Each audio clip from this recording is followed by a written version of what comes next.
Donald Trump کو لگا ہے، حالانکہ انہوں نے بار بار خلیجی اور دیگر عرب رہنماؤں پر یہ زور دیا کہ ابراہیمی معاہدے کو فیسیلیٹیٹ کریں، اس کا حصہ بنیں، اور ان کے لیے پھر امداد کے اور ترقی کے دروازے کھل جائیں گے۔ اور لیکن دوسری طرف جو خلیجی ریاستوں میں یہ ادراک ہوا ہے کہ جو امریکہ کی دفاعی چھتری جو تھی وہ الٹا ان کے لیے زحمت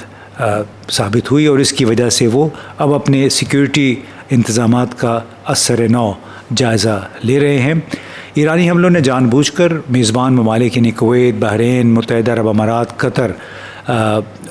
کو وہاں پہ موجود امریکی اڈوں اور انفراسٹرکچر کو نشانہ بنایا، جس سے طویل عرصے سے یہ جو حفاظتی امبریلا سمجھے جانے والی تنصیبات ایک لحاظ سے ان کے لیے وبال جان بن گئیں۔ خاص طور پہ سعودی عرب، جس نے پہلے سے موجودہ ایک بیجنگ یعنی چائنا کے ساتھ ایک مت عملی تھی اس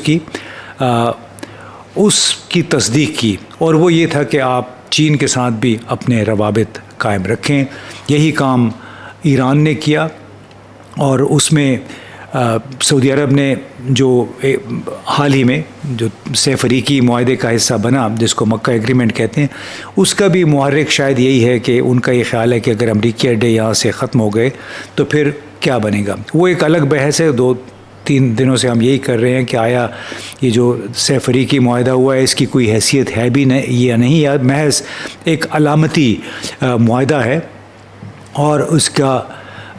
پبلک ریلیشنز کے لیے بڑا اچھا موقع ملا ہے ترکی، پاکستان اور سعودی عرب کو، کیونکہ جغرافیائی طور پہ یہ ممالک ایک دوسرے سے بہت دور ہیں، پھر ان کی اپنی اپنی علاقائی ترجیحات بھی ہیں۔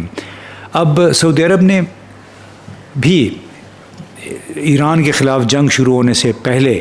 اشارہ دیا تھا کہ شاید وہ ابراہیمی معاہدے کا حصہ بن جائیں، لیکن اب تو حالات تقریباً خاصے بدل کے رہ گئے ہیں، اور اس کی ابراہیمی معاہدوں کا حصہ بننے کی راہ میں بڑے ممالک کے لیے بشمول پاکستان اور سعودی عرب کے کافی بڑی رکاوٹ کھڑی ہو گئی ہے، کم از کم وقتی طور پہ۔ اب متحدہ عرب امارات تو ایک سہولت کار ہے، بالکل اسٹریٹجک پارٹنر ہے، وہ بھی بھارت بھی، وہ اسرائیل کے اسٹریٹجک پارٹنرز ہیں،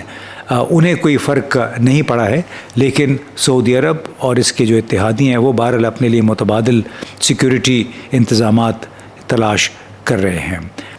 یہاں پہ چین اور روس کا ذکر بیجا نہ ہوگا، کیونکہ بظاہر تو ایران اکیلا تھا جب اس کے خلاف امریکہ اور اسرائیل نے چڑھائی کی گزشتہ سال جون میں اور اس سال فروری میں، لیکن اب یہ کہا جا رہا ہے کہ امریکی اور اسرائیلی منصوبہ سازوں نے ایران کی طاقت کا اندازہ غلط لگایا، اور ساتھ ہی انہیں شاید اس قدر بھی اندازہ نہیں تھا کہ چین اور روس کس حد تک ایران کے ساتھ بالواسطہ طور پہ کھڑے رہیں گے، اور اسی کی وجہ سے لگتا ہے کہ ایران جو ہے موجودہ حالات میں ثابت قدم رہنے میں کامیاب ہوا۔ چین کو آپ کو معلوم ہے کہ اپنی تیل کی بڑی وسیع مقدار زیادہ تر مشرق وسطیٰ آبنۂ ہرمز کے راستے سے